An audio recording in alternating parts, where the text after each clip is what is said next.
oh sakit kepalanya tambah berat. Oh muntahnya tiba-tiba menyemprot. Oh kok tadinya sadar sekarang Tidak sudah sadar, mulai menurun. kelihatan ngantuk dok. Iya mulai menurun, ngantuk-ngantuk. Ya apalagi kalau anak. Anak kan fisiologisnya dia lincah, bermain sana sini, lari sana sini, papa, mama, jajan misalnya. Tetapi tiba-tiba kok seperti ngantuk tidur. Nah itu sudah mulai itu.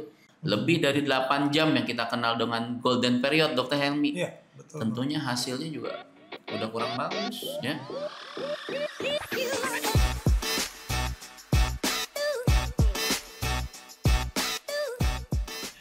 Ya, halo apa kabar Sobat Sentra? Jumpa lagi di program podcast Sentra Stage bersama Sentra Medical Hospital Cikarang. Kali ini saya akan membahas mengenai topik yang mungkin cukup sering juga Anda jumpai, ya. Bagaimana Anda mengetahui atau kita mengetahui seberapa waspadakah kita terhadap yang namanya cedera kepala. Sementara cedera kepala itu bisa terjadi kapan saja dan bisa diderita oleh siapa saja. Misalkan saat jatuh, ketika beraktivitas, kecelakaan lalu lintas, atau misalkan sedang berolahraga. Nah, untuk mengetahui tanda-tanda bahaya dari yang namanya cedera kepala, apa yang harus dikenali, dan bagaimana penanganan medis yang tepat, saya akan ngobrol-ngobrol bersama narasumber yang spesial. Pada kesempatan kali ini, beliau adalah Dr. Nur Hasan, spesialis bedah syaraf dari Sentra Medica Hospital Cikarang. Apa kabar, dokter? Kabar baik. Luar biasa. Alhamdulillah. Oh, syukurlah. Senang banget bisa ketemu sama dokter Hasan. Sama-sama. Masya Allah, sehat banget dok, ya. Helmi, nah, ya. dok, ini kan memang spesialisasinya dokter ya, dok, masalah cedera kepala. Kalau bisa, mungkin dokter jelasin kepada Sobat Sentra secara simpel, dok, apa sih dok yang dimaksud dengan cedera kepala itu, dan sejauh apa kategori cedera kepala itu dikelompokkan dari ringan sampai dengan berat gitu. Ini menarik sekali nih cedera kepala nih. Jadi cedera kepala itu sangat-sangat harus serius ya kita. Jadi menyumbang 80% kematian tuh, dok. Jadi hampir seluruh kematian itu 10%-nya menyumbang itu kematian yang belum sampai ke rumah sakit. Jadi sebelumnya kita mengenal bahwa cedera kepala adalah sesuatu yang didapat ya atau yang diderita mengenai kepala. Ya, kepala itu terdiri dari kulit kepala tentunya.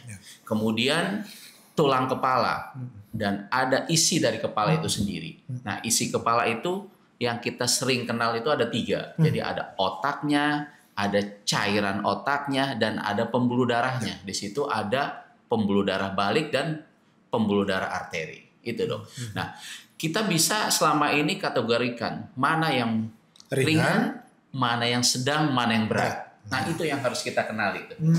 Ya, tentunya yang ringan kita selama ini menilai dari yang kita kenal dengan gejala yang kita lihat dari pasien atau dirasakan pasien. Tentunya kita nilai berdasarkan fungsi verbalnya, kemudian fungsi matanya, dan kekuatan motoriknya. Itu yang kita lihat. Nah, bagaimana ringan? Itu ada angkanya sendiri. Kalau kita mengobrol nih santai begini dengan Dokter Helmi ya, kita bisa nyambung. Itu kalau kita angkakan 13 dok. Mohon maaf 15. Ya. Tetapi kalau ringan kita bisa kategorikan ya dari 13 ke 15 gitu. Nah, bagaimana yang sedang? Angkanya juga 12 sampai dengan 9. Nah, tentunya kalau berat di bawah 8 sampai dengan angka terendah itu 3. Itu paling rendah. Itu yang paling rendah. Yang kita kategorikan kondisinya pasti akan buruk karena cedera kepala berat. Oke, dok, ini kan orang awam nih pemahamannya. Kepala cedera, kepentok terus benjol itu cedera nggak sih dok?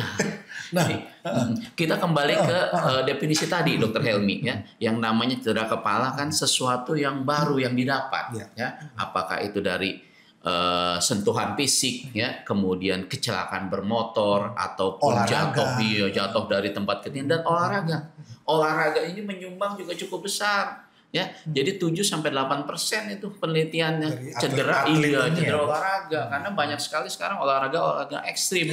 Belum lagi kita ya negara berkembang, lalu lintas kalau olahraganya di pinggir jalan, lalu lintasnya tidak patuh, cedera kepala juga, bukan hanya ringan tetapi berat dok. Itu. Oke, kalau gitu dok, saya pengen tanya nih, penyebab paling umum dari cedera kepala yang paling sering dokter temui dalam praktik dok, terutama di sini dok, paling banyak apa dok? Kecelakaan lalu lintas, Dokter Helmi. Oke. Kita negara berkembang itu ya boleh dibilang kan usia produktifnya tinggi. Ya. Ya. Antara 15 sampai dengan 45 tahun. Itulah penyumbang tertinggi dari kecelakaan lalu lintas. Karena memang usia-usia seperti ini sangat produktif sekali. Dari mulai sekolah, Pelajar, kuliah, ya pelajar, mahasiswa, betul. Sampai dengan karyawan itu. Ya, itu yang penyumbang tertinggi. Beda dengan negara maju seperti Amerika atau di Eropa, di Denmark, angkanya kecil sekali. Ya, tapi kita di negara berkembang ini sungguh luar biasa. Kepatuhan lalu lintasnya pun sangat rendah. Belum lagi kendaraan kita, motor begitu banyak di kita, ya tanpa standar yang diikuti. Gitu, seperti Naik motor nggak pakai Iya, helm, ngebut lampu sennya ngebut. nggak dipakai, itu seperti itu. Jadi itulah ya Dok, terkait dengan ketidakdisiplinan masyarakat Betul. Indonesia ya, Ya. karena kita negara berkembang. Dok, baik. Nah, kalau gitu Dok, sebenarnya gejala awal apa yang harus kita tahu dan waspadai dari cedera kepala? Apa gejala-gejala awalnya, Dok? Apakah pusing, apakah ini gitu loh. Iya, ya, menarik sekali, Dok. Ini yang harus bukan cuma kita ya sebagai dokter pahami betul gejala awalnya, tetapi kita juga bagaimana di keluarga atau di lapangan ketika kita bertemu dengan orang yang memang kita duga cedera kepala.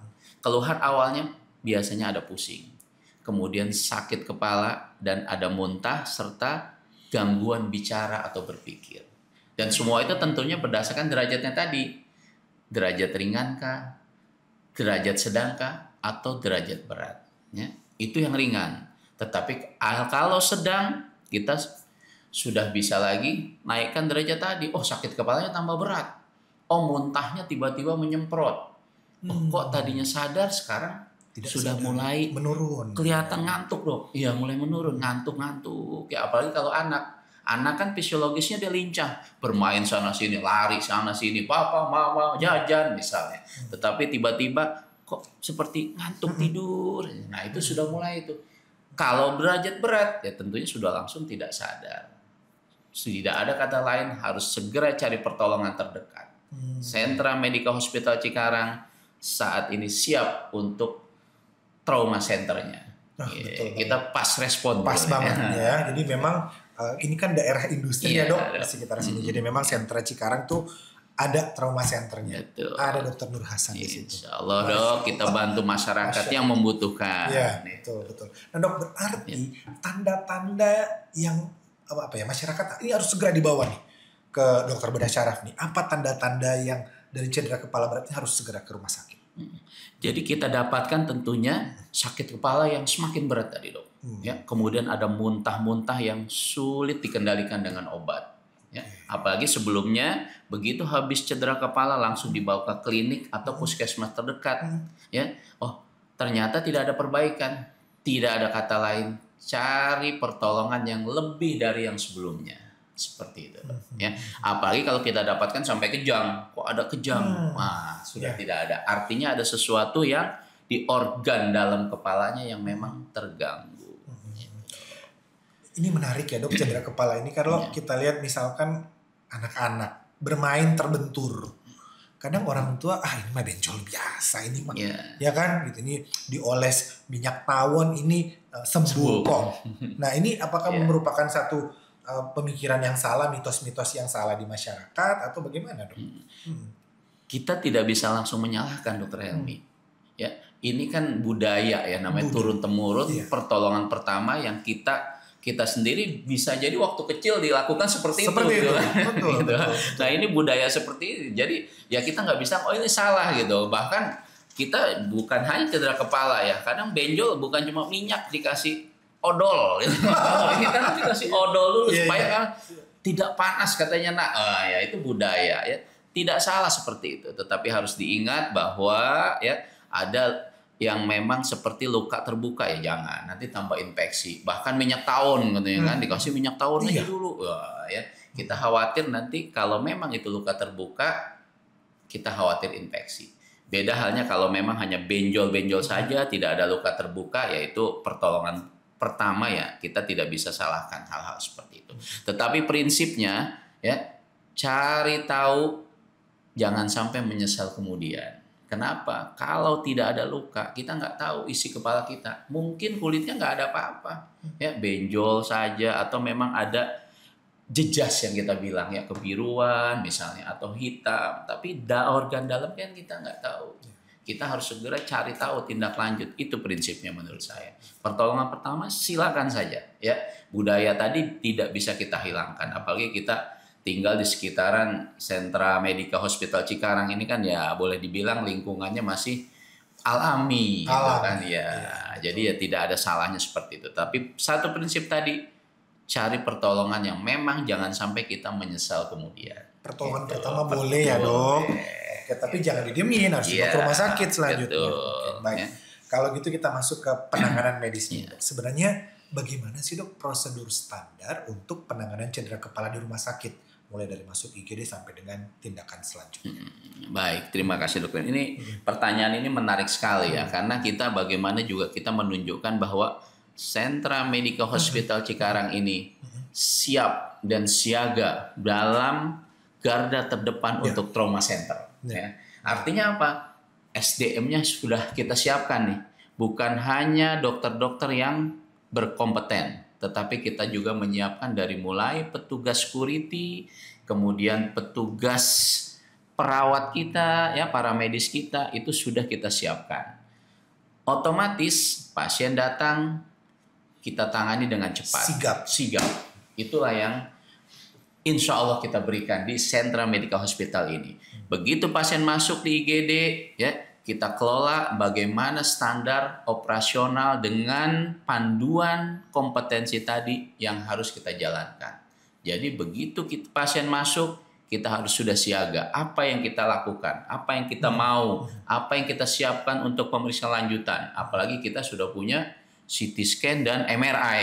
Ya, bukan hanya untuk kepala saja, untuk tulang-tulang, ya otot-otot kita sudah punya. Jadi semua itu sudah ada standarnya, ya. Jadi tetapi prinsipnya pasien datang kita pas respon sampai dengan pemeriksaan penunjang CT scan kepala.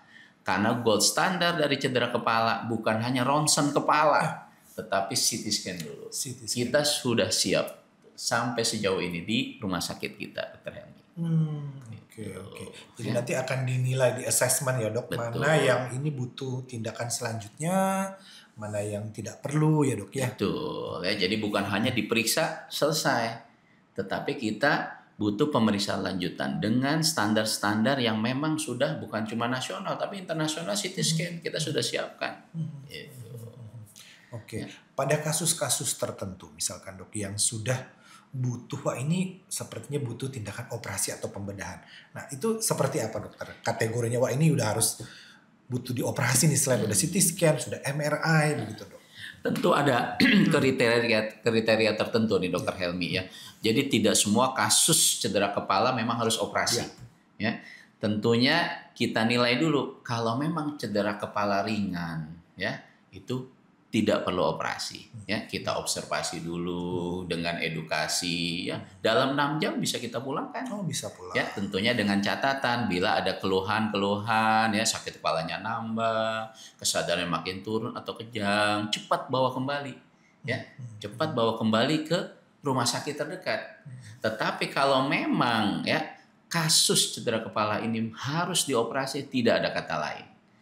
Dari hasil penunjang tadi memang sudah ada darah beku, kemudian ada yang rusak sistem sarafnya, tulang kepalanya ada yang retak ya, kemudian dia ada sesuatu yang memang mengganggu, misalkan fungsi bicaranya ya, artinya apa? Ada yang menekan ya. Jadi bukan cuma darah di situ, tetapi kerusakan daripada jaringan sel-sel otak yang memang harus operasi, tidak ada kata lain. Kita siap, kamar operasi kita sudah siap dengan alat-alat ya, alat-alat penunjangnya. Kita punya mikroskop, kita punya bor elektrik yang hanya dengan ujung seperti pulpen ya, kita bisa buka tengkorak kepala. Sentra Medica Hospital Cikarang sudah melaksanakan ya, sudah siap dengan alat ini ya. dengan backup tentunya ICU dan dokter-dokter ICU. Kemudian kita punya dokter rehab medis, kita punya juga dokter saraf, kita punya dokter fisioterapi. Jadi kita siap kalau memang itu harus tindakan. Ya tentunya dengan indikasi. Itu dokter Helmi. Nah ini jadi bayangannya orang awam ya dok. Aduh menyeramkan ya operasi bedah saraf nih dok ya. Nah sebenarnya seperti apa sih dok operasi bedah saraf? Apakah memang semenakutkan itu? Ya orang jadi takut. Wah penyembuhannya bakalan lama nih jangan-jangan. Bagaimana dok yang paling benar nih? Ya sebenarnya sih sekarang itu sudah banyak cara ya. Ya. Jadi tidak seperti yang dulu lah sebelum tahun 75 ya. Sekarang sudah ada teknik endoskopi. Sudah ada minimal invasif, semua gejala-gejala sisa sekarang sudah bisa kita tekan. Kita sudah ada mikroskop. Dari mulai buka saja, ya buka tengkorak aja. Kalau dulu kita pakai bor manual, sudah orang kecelakaan, kepalanya benjol, berdarah-darah, di bor manual dokter Helmi. Wah, gimana caranya? Orang berpikir, wah gimana di bor? Orang udah kesakitan gitu kan, orang sudah parah. Nah sekarang kan dengan teknik baru, alat canggih, semua bisa. Bahkan operasi sekarang ya untuk kasus tertentu kita nggak perlu buka besar, dengan sayatan kecil ya, bahkan lewat hidung sekarang kita sudah bisa. Jadi udah semakin modern lah kalau sekarang ya. Saya kira sudah tidak menakutkan seperti dulu ya, karena hasilnya pun sekarang pantauannya juga lebih bagus. Intraoperasi kita bisa intraoperatif monitoring. Jadi ini saraf yang tidak boleh kena nih, tidak boleh tersentuh. Kalau tersentuh lumpuh, atau tadinya bisa bicara tidak bisa bicara, sekarang sudah bisa ketahuan. Jadi kecanggihan ya, perkembangan teknologi saat ini sangat mendukung ya untuk dokter-dokter yang memang profesional, dan tentunya timnya pun harus profesional. Dan Sobat Sentra, tim di Sentra Medica Hospital Cikarang insya Allah siap dengan timnya dan alat-alat yang memang mendukung untuk tadi osram untuk operasi kepala. Berarti akan juga mempengaruhi pada proses pemulihan akan lebih cepat. Betul ya, tentunya karena kalau sayatannya besar tentunya proses penyembuhannya lebih lama. Tapi kalau sayatannya kecil ya otomatis nanti lebih cepat. Yang harusnya berbulan sekarang 2 minggu ya sudah bisa kering, sudah bisa buka jahitan sekarang, karena lukanya sekitar 2-3 cm untuk operasi kepala sekarang ya. 2 minggu aja relatif. 2 minggu saja relatif kita sekarang sudah bisa pemulihan lagi. Bahkan banyak hasil yang memang sudah bisa kerja kembali. Masya Allah. Ya. Untuk kasus tumor otak yang katanya seram pun kita sudah siap sekarang ya, sudah kita kerjakan seminggu ada dapat 1-2 pasien tumor otak dengan alat bantu tadi, dengan tim kita itu dokter Helmi. Jadi Sobat Sentra, masyarakat tidak perlu lagi merasa khawatir ya dok. Ya. Jadi tadi dokter sudah sampaikan ya relatif 2 minggu sudah bisa pulih, bisa bekerja lagi ya, dok ya. Jadi nggak usah khawatir, nggak usah takut. Baik. Nah dok, untuk proses pencegahan sebenarnya apa yang bisa dokter sampaikan kepada masyarakat supaya terhindar dari yang namanya cedera kepala ini dok? Ya. Taati peraturan-peraturan yang sudah dibuat ya tentunya oleh pemerintah. Ya, kalau memang naik motor ya kecepatannya sudah ada rambu-rambu, ikuti. Kemudian untuk keselamatan diri sudah ada helm, jaket, sepatu ya. Ya itu pun harus kita ikuti. Itu saja prinsipnya. Terima kasih banyak dokter. Sama-sama. Insight-nya luar biasa. Ya, jadi sama-sama. Masyarakat Sobat Sentra jadi tahu ya dok mengenai cedera kepala ini penanganannya seperti apa, dan ya harus cepat ya dok. Betul. Penanganan cedera kepala. Betul ya. Cepat dan tepat. Cepat dan tepat. Ya, jangan cuma mau cepatnya, tapi harus tepat. Betul ya, nanti dibawa ke yang kurang tepat ya. Kenapa? Ya, nanti memperlambat lagi proses tadi. Kita nggak bisa mengejar dengan pelayanan yang cepat. Karena kalau kita tolong dengan cepat, insya Allah hasilnya lebih tepat. Luar biasa. Baik, dokter kalau begitu, terakhir banget, masyarakat mungkin atau Sobat Sentra mau konsultasi sama dokter-dokter, ada di hari apa prakteknya, jam berapa di sini dok? Betul ya, ini tinggal ngomong website aja ya, kita buka online ya, online, Sentra Medica Hospital Cikarang, nanti muncul nama Dr. Nur Hasan, spesialis bedah saraf. Saya on call 24 jam kali 7 hari. ya. Berarti gampang banget nyari dokter Nur Hasan di sini. Betul, ya. Kalau ingin di poliklinik ada Selasa, Rabu dan Sabtu. Jamnya dong? Tinggal di website saja, ya. Perjanjian juga bisa. Tetapi jam bakunya jam 12 sampai jam 3 sore. Jam 3 sore. Intinya dokter setiap hari ada lah di sini. Ada on call 24 jam kali 7 hari. Kali 7 hari. Insya Allah siap membantu. Insya Allah siap membantu. Masya Allah, tabarakallah. Baik, terima kasih dokter. Sukses, sehat selalu. Dok, jangan kapok, kita ngobrol-ngobrol lagi dengan topik-topik menarik. Saya tunggu di episode berikutnya. Insya Allah. Baik, demikian Sobat Sentra, obrolan yang luar biasa bersama Dr. Nur Hasan, spesialis bedah saraf. Kita akan kembali dengan topik-topik menarik lainnya. Tetap semangat, tetap sehat, dan sampai jumpa. Sampai jumpa.